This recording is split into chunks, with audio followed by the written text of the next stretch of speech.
दोस्तों नमस्कार। आज हम आपको एक ऐसे फैसले के बारे में बताने जा रहे हैं, जिसको सुनने के बाद शायद आपको फ़िल्म बागवान की याद आ जाएगी।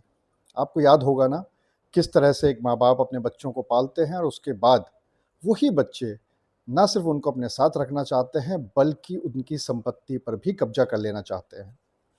कुछ ऐसा ही मामला आया सुप्रीम कोर्ट के सामने, लेकिन सुप्रीम कोर्ट ने जो फैसला सुनाया, वो एक नज़ीर बन गया।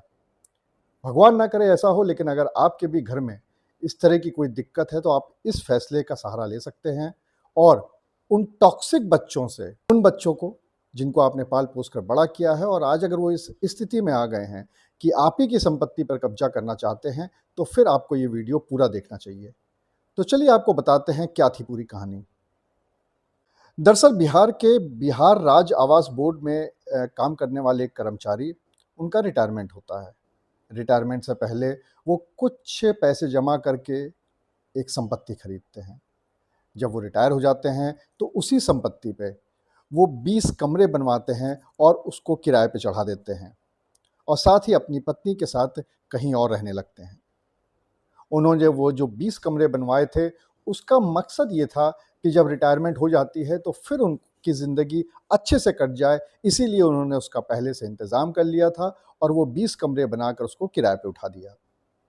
तभी उनका तीसरे नंबर का बेटा, वो उनके पास आता है और उनसे कहता है कि मेरे पास रहने के लिए जगह नहीं है, बहुत मुश्किल हो रही है, तो मुझे उस 20 में से 1 कमरा किराए पे दे दीजिए।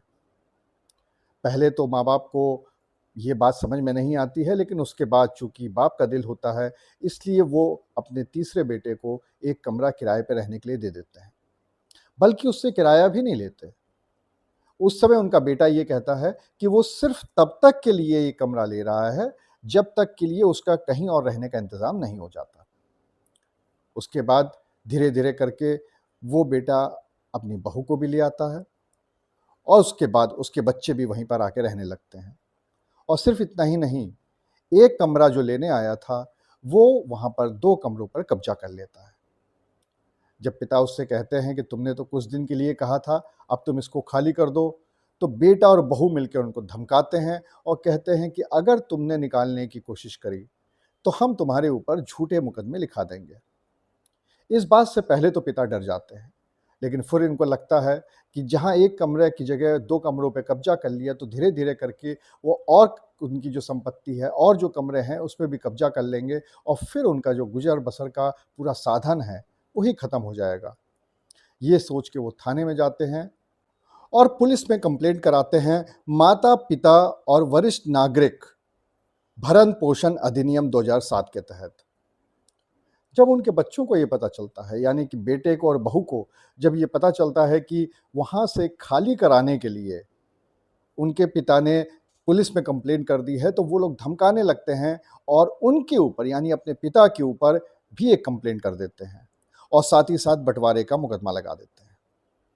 इसके बाद माता-पिता और ज़्यादा परेशान हो जाते हैं और आखिर में उनको न्यायालय की शरण लेनी पड़ती है।